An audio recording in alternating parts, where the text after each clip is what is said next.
बहुत समय पहले की बात है। एक बार माता पार्वती को यह जिज्ञासा हुई कि भगवान शंकर भस्म, मुर्दे की राख, को अपने शरीर पर क्यों लगाते हैं।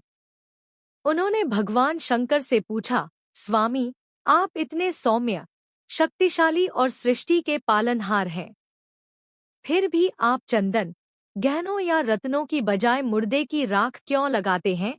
भगवान शिव मंद-मंद मुस्कुराए और बोले, देवी, इसका उत्तर मैं तुम्हें एक अनुभव के रूप में दूंगा। एक दिन भगवान शिव माता पार्वती को अपने साथ लेकर पृथ्वी पर भ्रमण करने लगे। वे दोनों एक राजमहल के सामने पहुंचे, जहां राजा का भव्य उत्सव हो रहा था। वहां सोने चांदी की चमक थी, हर तरफ आनंद और उल्लास का माहौल था। शिवजी ने माता पार्वती से कहा, देवी, क्या तुम सोचती हो कि यह सब हमेशा रहेगा। माता पार्वती ने कहा, हाँ, जब तक राजा है, यह वैभव बना रहेगा। शिवजी मुस्कुराए और बोले, आओ, कुछ समय बाद यहाँ फिर लौट कर देखते हैं। कुछ वर्षों बाद शिव पार्वती फिर उसी स्थान पर आए, लेकिन अब वहाँ वैसा कोई वैभव नहीं था। राजा की मृत्यु हो चुकी थी, महल खंडहर में बदल चुका था और उसकी संतानों में राज्य के लिए युद्ध छिड़ा हुआ था। शिवजी बोले, देवी, क्या तुमने देखा? जो कुछ भी था, नष्ट हो गया। यह संसार नश्वर है। माता पार्वती को धीरे धीरे समझ आने लगा कि भगवान शिव भस्म क्यों लगाते हैं।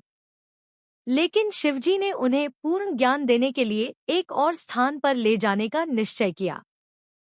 शिव पार्वती एक श्मशान घाट पहुंचे।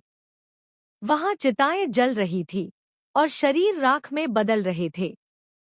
शिवजी ने एक मुट्ठी राख उठाई और बोले, देवी, यही इस संसार का अंतिम सत्य है।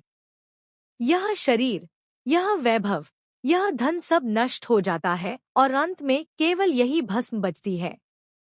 मैं इस भस्म को अपने शरीर पर लगाता हूँ, ताकि मुझे और समस्त संसार को यह याद रहे कि मृत्यु अटल सत्य है।